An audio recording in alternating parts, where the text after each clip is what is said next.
Nothing in this recording is intended as investment advice, and the people in this recording may hold positions in the companies they talk about. Do not make any investment based solely on a tip or recommendation. Please do your own research. Hello and welcome to Zach's Traders Cafe. Today I'm joined by Andy Carroll, who's CEO of Mosman. How are you today, Andy? Good, thanks, Zach. Yourself? Doing well. I enjoyed the way that your shares had a decent run up in recent days and weeks, and I suppose I was highlighting the stock from the lower levels, so there was no pie on the face in that case. But you've had some news yesterday about Farmin, and maybe you can tell us a bit about that. Yeah, so we announced in October the Farmin, which funds the next 2 years of work program in the Amadeus Basin, which has got one of the highest helium content and also hydrogen, but there's a lot of market interest in helium. Well, the Amadeus Basin is the place to be, and we're very happy to have Greenvale farm in and fund the work program. There was a bit of an unfortunate emphasis on the final condition, which was the approval of the NT government, and it's a bit unfortunate it took as long as it did. But in the meantime, all the work has been progressing. Mosman funded long lead items to keep the program on track. So yeah, that exploration program is kicking along nicely, with seismic to be acquired in the middle of this year, and the joint venture already looking at drilling targets for a well following the seismic. And so for people, I obviously knew the company's Mosman Oil and Gas. Should we be looking at or regarding Mosman as a helium company? And given your market cap of £2 million, you would be one of the cheapest helium companies around. Yeah, I think we are. I think there's some other helium companies that have got significantly larger market cap that don't have such high helium levels in their area, that I don't think they've got. We have wells drilled in this permit. We've got a demonstrated seal and system in this area, and surrounding wells that have got a helium content. So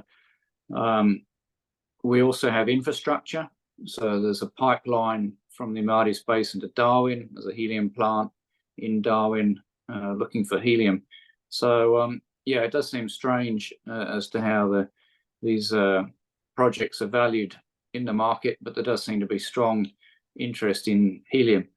Helium is, of course, a gas, so oil and gas doesn't rule out being involved in helium, and that's been known in the marketplace that this is increasingly a helium and hydrogen with high hydrogen content in some of the nearby wells, as well as hydrocarbons. And look, the hydrocarbons are a significant cash flow benefit when you're producing. So yeah, when you look at the combined cash flow of helium and hydrocarbons, it's beneficial to have the two together. It's much better than dealing with some other gas which has no value, nitrogen or carbon dioxide. So yeah, we think there's a lot of positives for our position in the Amadeus Basin. Well, I think the other thing which was of interest that the shares of Mosman had a good run going into yesterday's announcement. Clearly there was a bit of profit taking because the shares doubled and tripled, etc., etc. But one would presume that some people might be thinking that a great announcement might then be followed by a news of funding. Is there anything you can tell me about the funding situation? Yeah, so we periodically put out our cash balance along with our quarterly production. Our recent quarterly production in the US is strong, which indicates revenue and cash flow. The cash number is strong, and now that we've got the final approval for this Northern Territory farming, we get a lump sum cash payment from Greenvale, and we also get reimbursed the expenditure from a couple of months back that we have been progressing the project with long lead items and consultant fees. So we also get that reimbursed by Greenvale. So we're going to have a cash balance is strong. It's going to be stronger in the next few weeks as those payments are received. So there's no reason why we should be looking to raise capital in the foreseeable future. And so basically you're in a sweet spot in terms of, what's there on the ground and also your financial position too.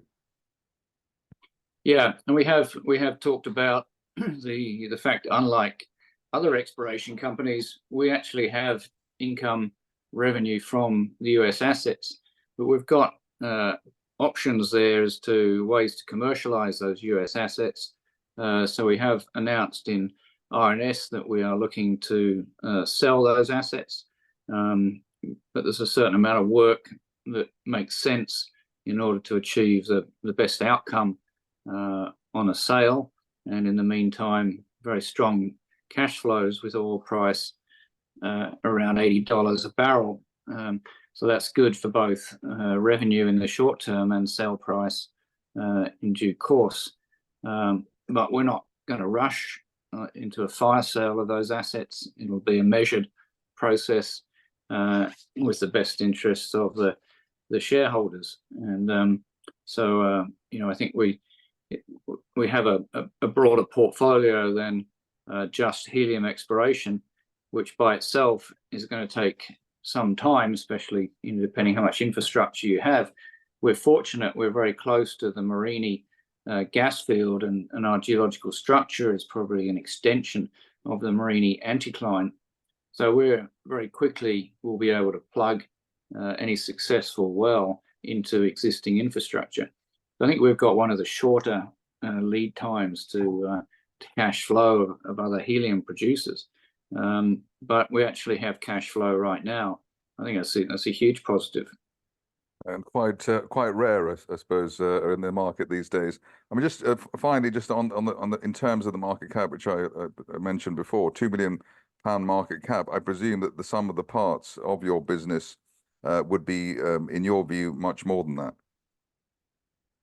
Yeah, I think if you look at the helium valuations that people are putting on other companies that only have a helium asset, there's a lot of it's hard to come up with a firm value. But if you look at the we're in a position to have a resource, a prospective resource published, and it's a large prospective resource, so significant upside potential, and it's a lot easier to value assets that are currently in production.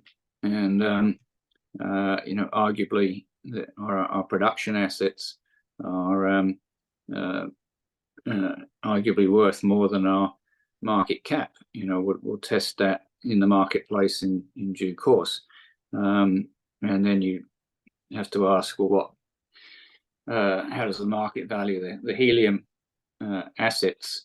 And we're getting a free carry through the seismic and through a substantial part of the drilling, which does have a cap on it. We get to see whether the well costs more or less than the cap. But that significant carry is can be valued. If you look at someone spending $7.5 million to earn 75%, it suggests that the project's worth at least $10 million, or the farming wouldn't be moving in to do the work. And if we get a 25% free carry, then that indicates that asset alone is worth more than $2.5 million.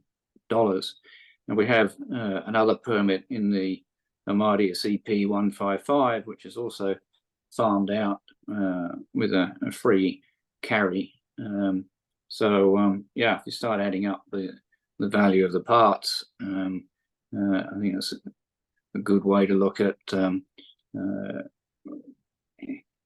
compare that to the market cap and try and make sense of it. Andy Carroll, CEO of Mosman, thank you very much indeed. Thank you, Zach. Good to chat. Thank you for listening. Remember to visit our website for more news and other podcasts at www.share-talk.com.